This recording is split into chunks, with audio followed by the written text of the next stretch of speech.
Halo,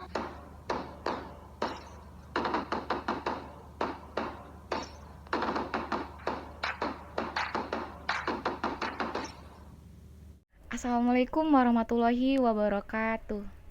Salam Om Swastiastu, Namo Buddhaya, salam kebajikan. Perkenalkan, nama saya Umi Hani, saya dari jurusan Fisioterapi Universitas Esa Unggul Jakarta. Oke, baiklah, izinkan saya menyampaikan materi yang berkaitan dengan salah satu alat fisioterapi, yaitu microvalve diathermy atau sering disebut dengan MWD. MWD ini merupakan elektro dan sumber fisis yang menggunakan gelombang elektromagnetik dengan frekuensi 2450 Hz, yang mana MWD ini merupakan konversif energi panas, yang mana penggunaan elektro dan sumber fisis yang menghasilkan efek panas, di mana penetrasi dan penyerapan energinya lebih dari 2 cm dan penetrasinya itu hingga ke otot. Nah, elektromagnetik ini akan masuk ke dalam jaringan, lalu membuat suatu reaksi. Reaksi yang terjadi yaitu osilasi, rotasi, dan vibrasi, sehingga akan menghasilkan panas di jaringan. Nah, pemanasan ini terjadi melalui respon-respon dipol yang dibuat di dalam membran sel. Rotasi molekul-molekul ini menyebabkan gesekan yang menghasilkan energi panas. Karena penyebaran radio dan penyerapan energi jaringan superficial cenderung lebih panas daripada jaringan yang lebih di dalam, meskipun diatermi gelombang mikro menghasilkan efek biofisis yang mirip dengan SWD. Nah, perawatan ini lebih dangkal terkena radio gelombang mikro, tidak dapat menembus lapisan lemak seperti radiasi gelombang pendek, karena energi yang dikumpulkan oleh jaringan adiposa efek ini terjadi pada sekitar sepertiga kedalaman dari SWD. Tetapi energi tersebut pantulkan pada antarmuka jaringan, mencetak gelombang berdiri dan dapat menghasilkan peningkatan suhu jaringan yang tidak aman. Nah, selanjutnya ada efek fisiologis, yang mana alat microvalve diathermy ini ada efek terhadap tubuh kita. Yang pertama yaitu meningkatkan metabolisme. Nah, terjadi peningkatan temperatur di sel, lalu terjadi peningkatan aktivitas sel sehingga metabolisme meningkat. Yang kedua, peningkatan produksi keringat, yang mana terjadinya peningkatan suhu pada jaringan akan meningkatkan kerja dari jaringan, sehingga sisi dari hasil metabolisme dalam bentuk keringat banyak keluar. Selain itu juga produksi keringat terjadi karena adanya perubahan suhu dalam jaringan, sehingga tubuh menyeimbangkan atau sistem homeostasis bekerja untuk menyeimbangkan suhu dengan memproduksi keringat. Yang ketiga itu ada peningkatan tekanan kapiler dan permeabilitas, yang mana terjadi peningkatan sirkulasi di jaringan. Lalu terjadi peningkatan volume aliran darah di kapiler, sehingga terjadi peningkatan tekanan kapiler dan permeabilitas.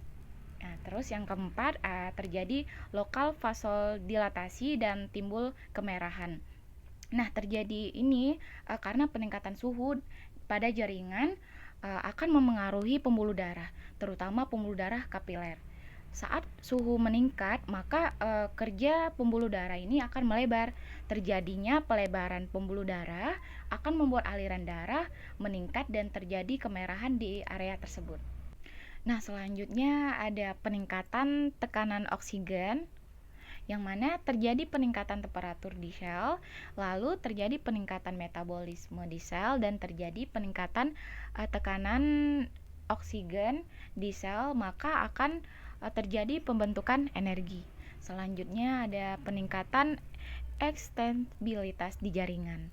Nah, terjadi peningkatan temperatur di kolagen, lalu terjadi penurunan ikatan kolagen, terjadi penurunan kekakuan jaringan, dan terjadi peningkatan ekstensibilitas jaringan. Yang terakhir ada sedatif atau nyaman. Nah, terjadinya peningkatan suhu pada jaringan akan membuat kecepatan hantar saraf menurun, sehingga akan membuat reaksi rasa nyaman. Nah, selanjutnya ada indikasi atau contoh kasusnya. Yang pertama ada kerobekan otot dan tendon. Penggunaan MWD ini mempunyai pengaruh yang bisa meningkatkan elastisitas jaringan ikat yang mana di dalamnya kurang lebih 3 cm seperti jaringan kolagen kulit, jaringan otot tendon, ligamen, dan kapsul sendi. Yang kedua itu ada peningkatan ekstensibilitas kolagen yang mana terjadi karena peningkatan temperatur di kolagen, lalu terjadi penurunan ikatan kolagen dan terjadi penurunan kekuatan, dan lalu dapat terjadi peningkatan ekstensibilitas jaringan.